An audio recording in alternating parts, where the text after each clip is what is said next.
Why do we suffer as an individual when we are connected to the ultimate source of life? Let's find out.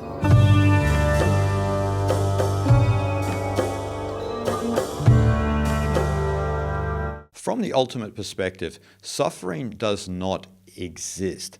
But even for spiritual aspirants on the path, this path of suffering, a lot of people continue to walk, even though they understand the fundamental truth of existence. So a lot of us understand the fundamental truth of existence, but we continue to be miserable still in the face of that truth. We continue to be miserable as a result. And so this is a fundamental misperception of reality because we haven't really merged our being into the ultimate source. And there are a group of texts that tackle this problem like no other, which are the Nididhyasana texts, which are a group of texts that one comes across on the cusp of enlightenment or beyond the pale of enlightenment. And there's one particular text that covers this like no other, which is the Ashtavakra Gita. Now in this, Ashtavakra actually addresses that fundamental misperception that a lot of spiritual aspirants have and that the average person has in general, when they continue to be miserable throughout life and they continue to suffer their existence, even though they may understand the fundamental truth of existence. Let me read to you this very important verse from the Ashtavakra Gita. Having known yourself to be that in which the universe appears like waves on the sea, why do you run about like a miserable being? So in this verse here, you see the wave and the sea analogy referred to here. Sometimes Ashtavakra uses the ocean, and we find this ocean and wave analogy all throughout the Nididhyasana text.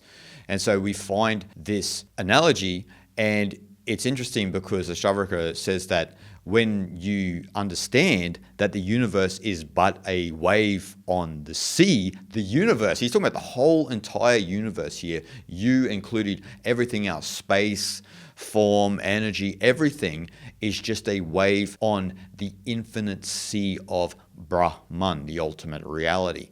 And so he's mentioning that when we realize that it's just a wave on this infinite sea, why do we suffer? Because when the penny drops, right, and we begin to understand that, we cease to act a lot from our jiva, our identity, our persona system, which is basically just a socialization process that we've endured. And we become this person, in air quotes, that thinks it is separate from the world around it. So you have the universe appearing as waves on the infinite sea of Brahman, right? So you have the waves appearing as that. And so we look out at these waves, we look out at the universe, so to speak, from the perspective of the jiva, of the subjective viewpoint, and we think it is other than ourself. This is what Ashtavakra is saying, right? So this is where all fear and suffering and anxiety arises from. This fundamental illusion that there's a duality between you and the universe around you.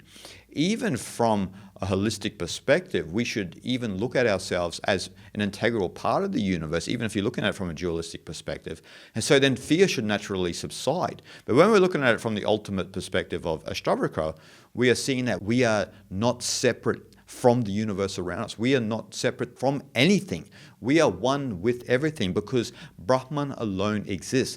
Everything is the infinite sea, according to Ashtavakra, and then there's only the appearance of a universe within the waves, which we are a part of, but we begin to look out at these waves as if they're separate from ourselves, and we begin to dissect reality according to that. This is what develops the illusion of Maya, the illusion of measurement, where we begin to measure the world up into this and that because we think that the waves are separate from the sea itself. And we look at ourselves in that way, and we also look out at the universe in that way. But the universe is nothing other than who we truly are, which is the Atman, the undifferentiated consciousness within you and me, which is eternally connected to the sea or the ocean, which is Brahman, the ultimate reality.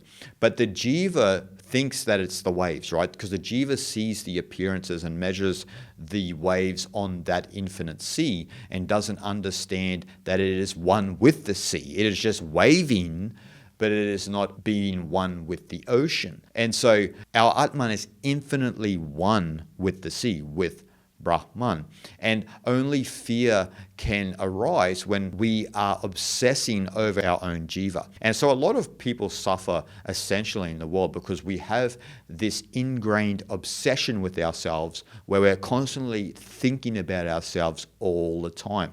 This is why when people do selfless work or they do karma yoga, when they get out of their heads and they do things for other people, they start to reflect on their own self-obsession and they actually feel better from not being obsessed with themselves. And so the jiva has this preoccupation with itself, which then inculcates a subtle fear, anxiety, and as a result we suffer because of the jiva. But nothing is separate from you. Not one thing is separate from you.